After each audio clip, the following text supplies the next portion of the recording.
Hi everyone, Sokoda here from Keep the Peace. Today we're gonna have a fun time reviewing one of the new Ninjago Dragons Rising set. We're gonna start out with set number 71792, Sora's Transforming Mech Bike Racer. I wanted to start out with this one because it has a lot of the new characters, lots of new stuff, and I think it's a good start for the whole wave. The set had 384 pieces, goes for $47.99 in dollars or euros, and $42.99 in pounds. We got these sets sent by the LEGO Ambassador Network for free, so big thank you to LEGO. But that being said, I've been buying my own Ninjago sets for years. I'm a long-term Ninjago fan, and I'm going to give you my honest opinions, and I'm going to tell you if I think the set is worth it or not. So without further ado, let's get into the review. Alright, here's a quick look at everything you get with this set. You're going to have Rapton, his little speeder vehicle, the Mech Bike Racer itself, of course, and our good guys, Baby Dragon Riyu, Sora, and Arin. We're gonna start by taking a look at the minifigures in this set. From left to right, we have Rapton, Arin, and Sora, with Rapton featuring this cool new black armor piece and overall a very futuristic armor design with lots of metallic golden printing and cool orange energy lines. His face print features this Cyclops-styled visor as well as two little scars that go over where his eyes would be, and of course the spiky golden teeth on his lower jaw. Arin's look is a lot more self-made. It looks like he made his ninja suit based on a hoodie design with a cool dragon on it. He used this new armor piece that is used for most of the new ninja, and also a specialized hood that features two golden horns. Sora, on the other hand, uses that same armor piece with a new hood design that shows her hair and cat ears, of course. She has a very detailed torso and leg prints, with coral straps, cool golden details, and printing of her name in Ninjargon. If we turn the minifigures to the side a bit, you can kind of see that Arin has one orange arm. We're gonna explain a bit more how that ties into the overall design later on. If we look at the back of these characters, you can see that the new armor piece can hold two golden katanas, while Rapton's armor piece features an open stud where you can basically add your own add-ons. If we turn the minifigures to the other side, we get to see something really cool. Sora has this super detailed printed arm, which is printed in multiple colors, black, metallic gold, red, and orange, and it's a super crisp print, at least on my copy of the minifigure. It's very rare that we get printed minifigure arms in Ninjago sets, so this is a very welcome addition and it looks super high quality. If we remove the armor pieces, we get a better look at all the printing on the back. You can see that Rapton and Sora both feature alternate faces, while Arin doesn't. Rapton's alternate face looks a bit more grumpy, while Sora's alternate face makes her look very angry, and she doesn't have the glowing coral eyes. On the back prints, you can see on Sora's design she has her cat logo, while Arin has the Ninjargon text of his name as well as the continuation of the dragon. You can also now kinda see that his orange arm ties into that dragon design. It kinda looks like his arm is the arm of the dragon printed on the hoodie. On the back of Rapton's minifigure, you can see just more of those details for that suit of armor, and they look super nice. Without the armor pieces, you also get a better look at the torso prints in the front and the face prints for Arin and Sora. I definitely think this Sora face print is my favorite personally, and I really like all the detail they put into the torso prints. Just for fun, I also wanted to show you how it would look without the armor piece, but with the hood pieces. I don't think a lot of people will display their minifigures like that, but just for people interested in how that looks, here's a quick look at that. We also have one non-minifigure character in this set, Baby Dragon Riyu, and he's adorable. He's a new mold printed on both sides with dark blue scales and an eye. He stands on a 2x3 base plate, which is a bit bigger than I would have imagined before getting the set. Overall, it's a very nice and detailed mold. It reminds me a lot of the Jurassic World LEGO baby dinosaurs.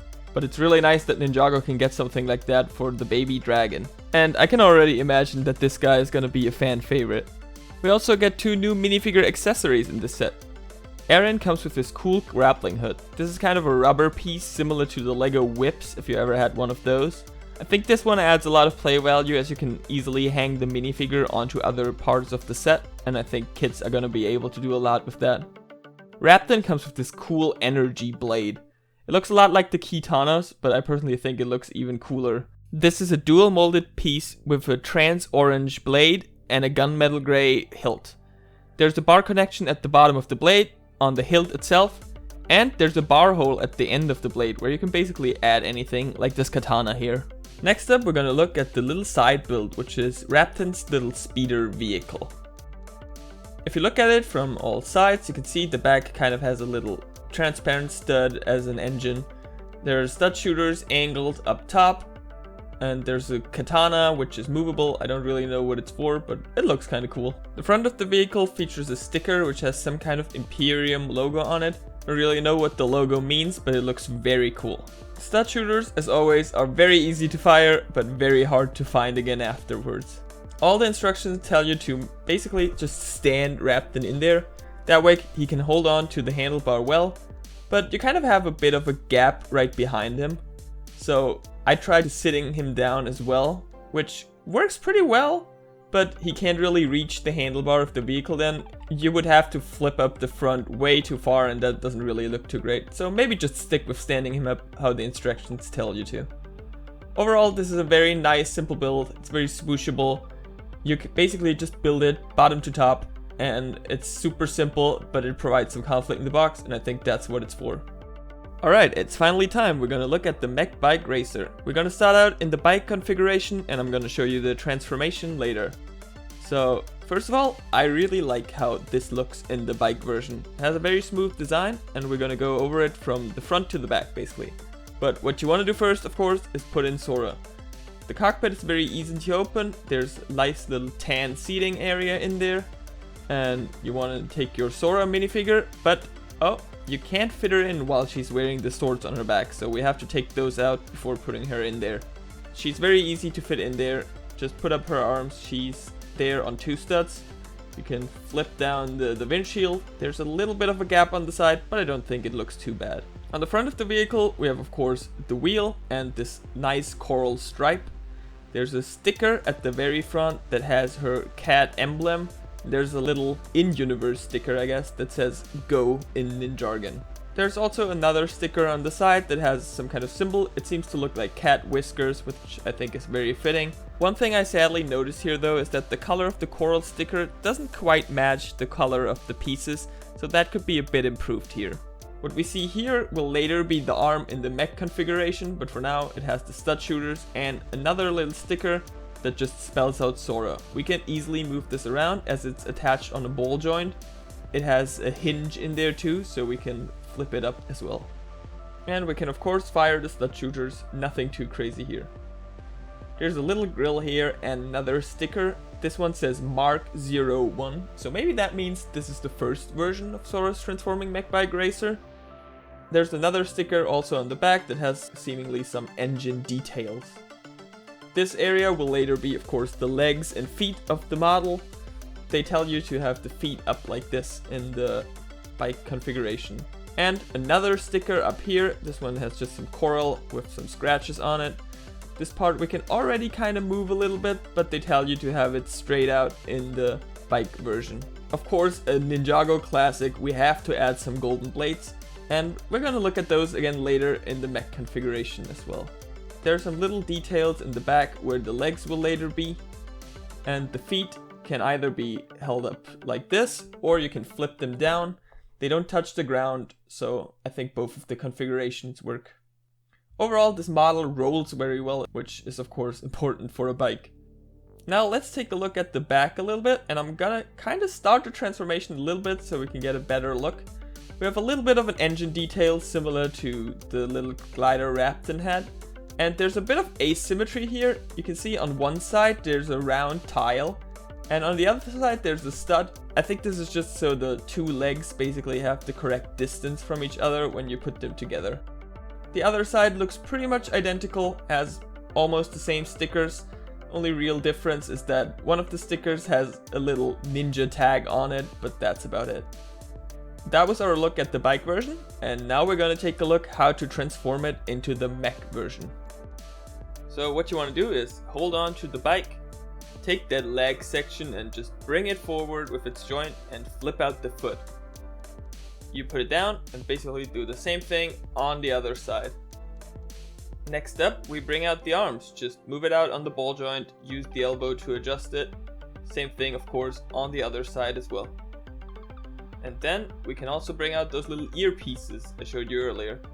That way it gets a nice different shape for the mech version. What they tell you to do next in the instruction is a bit of a reassembly. You basically take out these golden blades at the back of the model. And then you can bring up those little flags underneath. The golden blades are supposed to be added to the arms of the mech. And that's it. That's the mech version. If you want to adjust it a bit more, you can bring out the legs a little bit. That way you can angle down the cockpit a little bit more. The legs are of course on one of those classic hinge joints we know from a lot of creature builds from LEGO.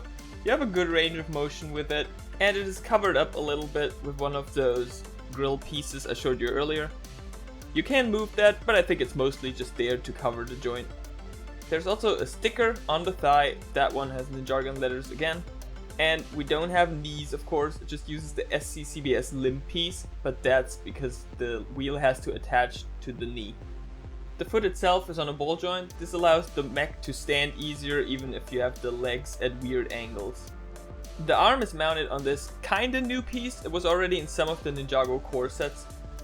It's basically a LEGO pin with a long bar and then a mixel ball joint attached to it. I was worried a bit that it would swivel around easily, but the pin has a lot of friction. With this piece we have a really good range of motion, and we of course also have the elbows, which are built using the hinge plates. By using two of them, they have a good amount of friction, so we get good posability out of the arm. What I think does look a bit weird is the length of the bar kind of creates a gap, but by using that earpiece, it's covered pretty well from most angles. The little flags in the back are of course also movable and have the Ninjago letters for Sora on them. Now I want to try to get a bit of a stepping motion, so how far can we take it here? And in some angles it will fall over, but you can get a pretty good range of motion out of those legs and have it still stand up. Like, you can get pretty far step.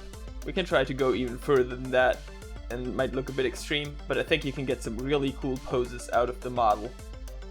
It is now pretty easy to go back to the bike mode, but I want to show you how it looks with the blades on the arms. The blades do touch the ground a little bit if you go back to the bike mode, which I assume is the reason they make you put them in the back of the model in the first place. It is pretty easy to avoid that though, just by angling the elbow a bit, so you can leave them on there if you want to. I also wanted to show you guys something really fun that works with that coral color that is used a lot in this set.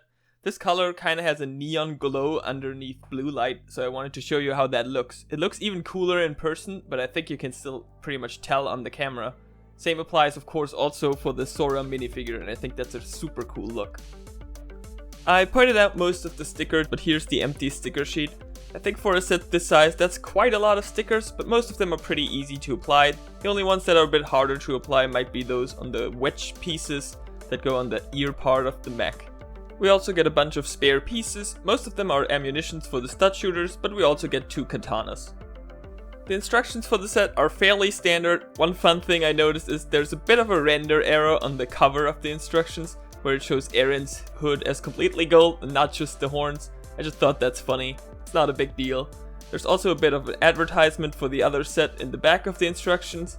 And the instructions do what a lot of modern LEGO sets do, where they have a little progress bar here with Sora showing you how far you are in the set.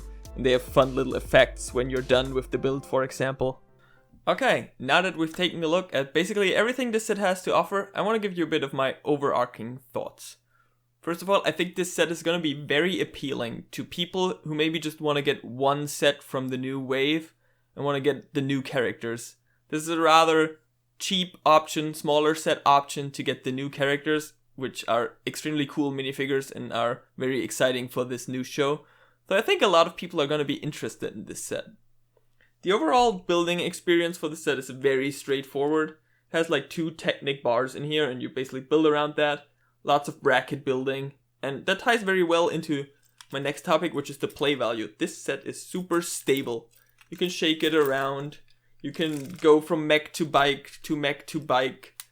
It won't fall apart. And I think from what we've heard from designers, that was one of the big challenges for this set, to make it stable for the 8+ age range while having that transformation feature. And like, if that was their goal, they aced it. I think they did a great job. The stability is awesome. The transformation works awesome. And I think kids are going to get a lot of play value out of this set. The overall look and design of the set I also really like. That coral color it pops really nice. It looks great. They don't really use any weird colors in the set at all. Like, there are no blue pins, red axles. They use white pin axles back here, which looks great. They have the black axles in the wheel. So there's no weird color mix-ups in here, so that's always a good thing. There's only one thing I can criticize about this set, really. Because while there are some small things that might be improvable, I think overall, for what they set out to do, they did a fantastic job. But there's just one problem, and that's the price. This set has 384 pieces and goes for $47.99. And I'm not one for price per piece above everything. I always say price per piece is a good measurement for the building experience, but not necessarily for the product you get at the end. But I want to do a bit of a comparison here for this set. This set came out last year for Crystallized. This is Cole's Dragon Cruiser. It's not golden. It was $44.99 and has the exact same piece count. This set is quite a bit smaller. Yes, you get the side build, but it's not very substantial. This one had one more minifigure, but the other one has Ryu. So I think they are very comparable. But this one is $3 more. And from the mass of stuff you get, I would say this is quite a bit smaller. From what we've heard in our last Ninjago cast from designers is the two expensive things a lot of times are wheels and joints for mechs. And since this is a mech bike, you kind of have both. But does that matter to the customer is the big question. I would love to just tell you this set is awesome, get it as soon as you can. But I think that price doesn't allow that. There's nothing really wrong with this set except for the price. So I would personally say if you can get a discount, get it. If you can maybe use VIP points or something, get it. But for the retail price, it's hard for me to just say yes, get it no matter what. I would love to hear in the comments what you guys think, especially about that value comparison and about the price of the set. Do you think it's fair? Are you willing to pay it for these figures and this model? It seems to be like a very prominent model in the new show from what we've seen from the trailer. So I think it's going to be quite desirable, but I don't know if that's enough to sell it for $47.99 for 384 pieces. That's quite the ask. I would love to hear your opinions. I will say, I love this set. It's a fantastic set once you have it. So, let me know what you think. I hope you enjoyed this video. Once again, big thank you to the LEGO Ambassador Network for sending us these sets.